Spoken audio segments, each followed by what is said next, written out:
Hello everyone, and welcome to Autocrat. This is episode 32, and our 7th part of Heracles, or Hercules, depending what you want to call him, and this is the Augean stables. Now, according to how Apollodorus has ordered things, this is the 5th task we've dealt with. Right. There's a bit of a disagreement between the sources as to which task exactly comes where, but we have to follow one of them. Exactly. It was meant to muck out the stables of King Augeas' cattle. Okay, that's a lot less glamorous than our last tasks. Yeah, and I don't see what could be so hard about doing that. No, maybe he's rebranded as the Heracles Cleaning Company or something. Maybe. You need something cleaned? Call Heracles. Do you need something cleaned and a Hydra killed? Even better, call me. Basically, Eurystheus wanted to humiliate Heracles. Yeah, he's been doing a really good job of that so far. Yeah, even though Eurystheus keeps hiding in his jar. Yeah, I'm sure there's no way that Eurystheus has been humiliated instead of Heracles being punished. It's probably fine. So, where was Augeas king of? Because I'm pretty sure he is a king, because everyone in Greek mythology appears to be. You would be right, he was the monarch of a region called Elis. Okay. Now, tell us more about him. Well, his fatherhood was contested. Either his father is the god Helios, or it's Poseidon, or else somebody called Phorbas. In a shocking turn of events, we don't know who the dad is. Whoever it was, he's here, he's got some stables, and Heracles has to muck them out. Now, do you want to tell us a bit more about the task? Yes. Heracles approached Augeas and said he would help and clear out the stables. Right. He notably didn't mention that Eurystheus had sent him. He wanted probably to be seen as such a nice person who just wants to give a bit of help. Yeah, it's face-saving. Please don't worry about why I'm here. It's a noble quest. There was still a condition, because nothing can just be pro bono. No, obviously.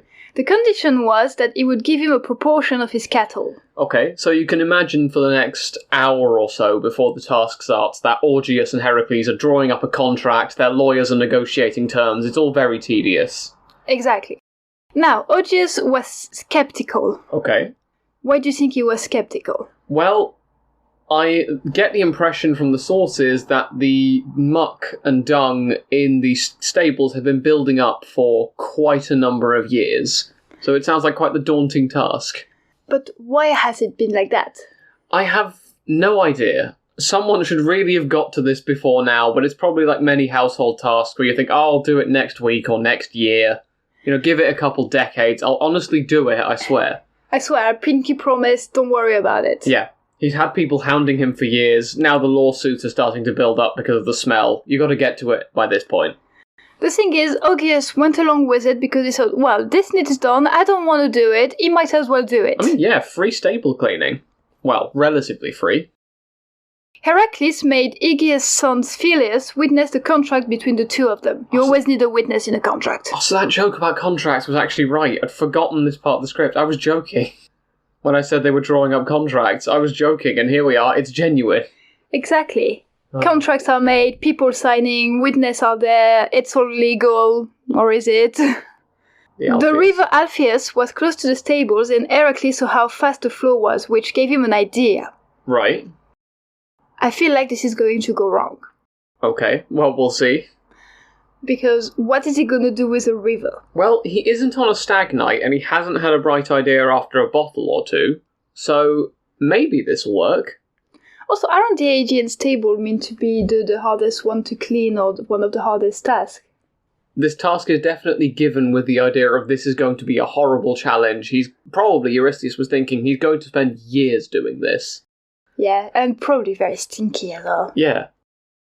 Heracles broke a hole in the bottom of the stables. Yeah. So far, so good, but okay. Why? We've started with vandalism. Brilliant. He then changed the course of the two rivers, namely the Peneus and the Alpheus rivers. Okay. Now, how has he done that? I can't tell you. He just can. I don't know. There are stories in history as well that people like Attila the Hun have been buried and then rivers have been diverted back over them to hide where the body is. I think I got that from the Fall of the Roman Empire podcast.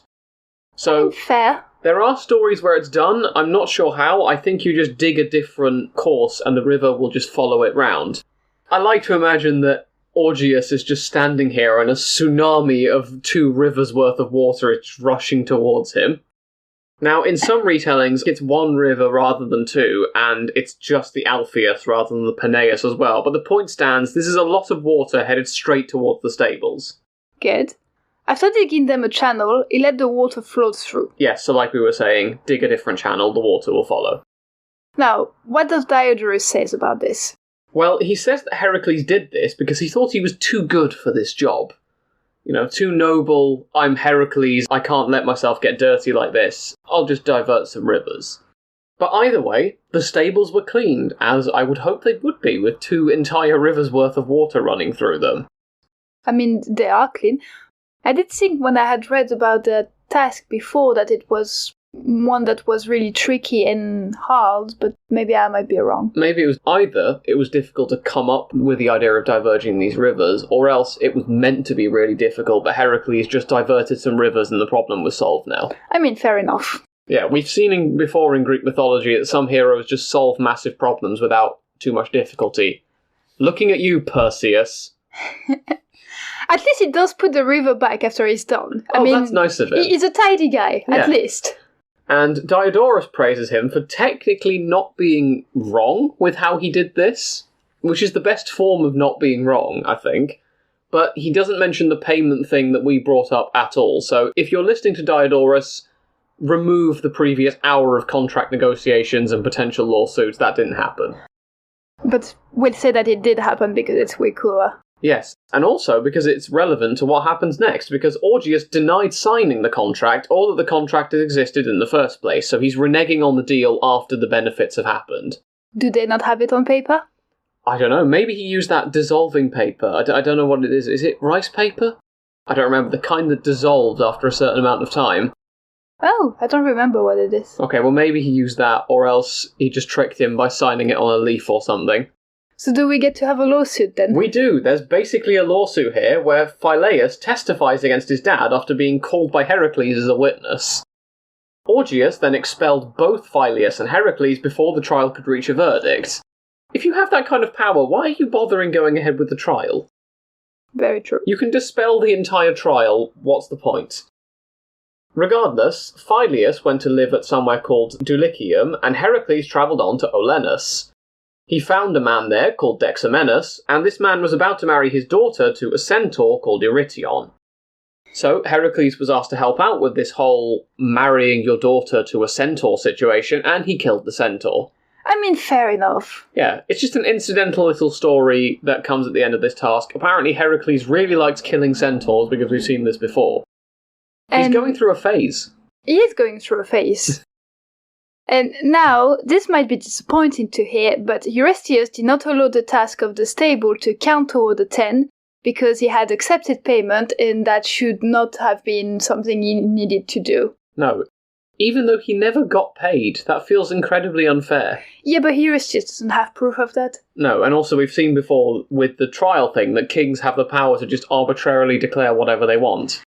Meaning that there'll be probably an extra task to talk about. Yes, well, there were 10 original ones, and this task doesn't count, nor does the Linnaean Hydra one, because he accepted help from his nephew Iolaus, so now we have 12 tasks. That sounds nicer, doesn't it? Yeah, sounds better. The 12 task of Heracles. Eurystheus probably rubbed his hands with glee as he thought about all the branding that this was going to do.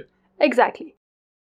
Well, this is the end of this episode. It is a short one, but I'm sure a very fun one, as you can hear us laugh about it. Yep. We would ask that all of you avoid your centaur killing phase, and instead, if you feel the need for more Autocrat episodes, go and find our website, autocratpodcast.wordpress.com. Yeah, and check out the 2-part collaboration we did that is now out on our channel and History of the Roman History. It's really funny. Let us know what emperors you would have chosen for each one, and have a great week, everyone. Yeah, have a great week. So what did you think of this episode? You're staring at me very intently. This isn't a ransom demand.